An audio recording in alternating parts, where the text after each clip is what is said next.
Okay, so now looking at social action theory when it's concerned to with education, and just to run through the point. So we've looked at these, if you recall, when we did perspectives on sociology. We looked at the structural approach and we looked at the agency approach. Now, the first thing to say is these are two ends of a scale, so that we're not talking absolutely one way or another. Structure tends to see things like the structures in society, gender, to thinking of social groups, um, social class, ethnicity, as being definite, fixed, and clearly saying it's one thing or another. What I mean by that is because they see norms, values, status, and role as relatively fixed, meaning that they're universal, that they're pretty similar or pretty much the same throughout society, so that our culture, our way of life is socialized upon us so that by and large we all conform to what we're asked to do, to the way of life with each other. They see institutions, social institutions such as the family, as responsible for spreading culture, ensuring conformity. So the family is the site of primary socialization. Education is a secondary socialization, which is obviously what we're looking now. Mass media reinforces the norms, values, statuses, and role. Um, and education is a very important transmitter of our culture. Likewise, the criminal justice system and the political system. So, what structure sees is that we are like sausages coming out of the sausage factory. We are conformed to one way of living, or more or less one way of living. No one's completely structured. On the other side, there is agency.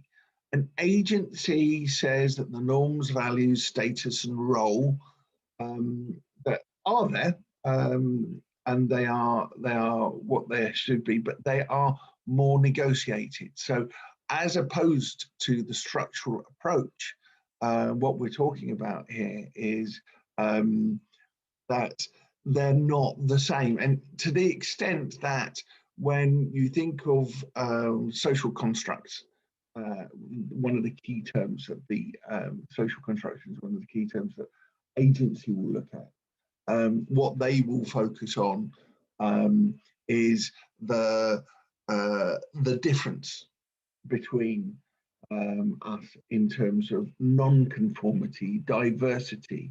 They don't, because they see norms, values, status, and role negotiated.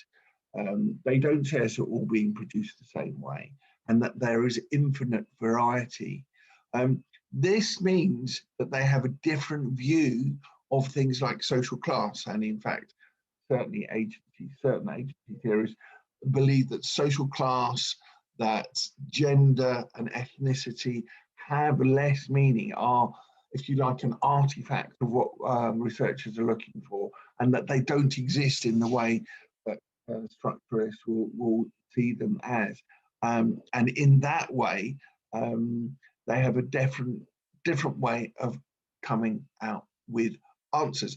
And if I could just demonstrate this, functionalists see the role of education is to sort and shift the good from the less good, so that those high skilled, high functioning roles have the best possible people in them. That is the point of education. It is to do this. But moreover, it is also extremely important as a cog, if you like, or an organ, I should say, in the body analogy, in pumping around the norms, values, status, and roles that keep us together, that keep us unified. And it has a vital role, according to functionalists. I'm thinking of Hargreaves as one of the sociologists who take a functionalist line, who see that education is absolutely vital for pumping round and keeping us all the same. Marxists, again, similar, and you think of the concept of ideology and superstructure. They say that education isn't there to educate us. It is part of the capitalist line. What education does is justify inequality. So one of the things that the Marxists will talk about is the idea of failing the working class is a deliberate act to justify their exploitation.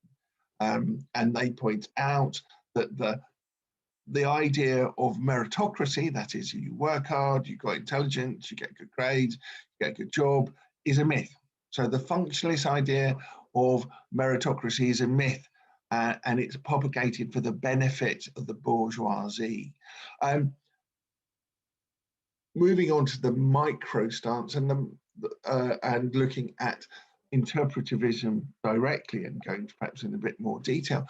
The point about this, and that what we're looking at the two, is that those structuralist approach believe that we are pretty much controlled, and that if there is someone behind our eyes doing the driving, we are, as you were, conformed to it. Whereas a agency approach, such as interpretivism, sees us in the driving seats, sees us as an ability to negotiate the social world around us. In a way, agency theorists are less likely to emphasize the structural barriers to educational achievement and talk about it on a micro or individual level in terms of motivation and how the interaction with others in the classroom. Their key thing, what they look at, is meanings, and the meanings arrive, in this case, we are going to go on and look at Becker's idea. But the idea here is will be all in the classroom. And so the point is, the criticism of the agency approach is that it doesn't consider structure. The criticism of the structure approach is it doesn't consider agency.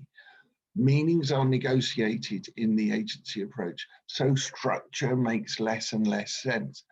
If the meaning of social class is different in different situations to the point where it breaks down as a universal meaning, I think you get my point.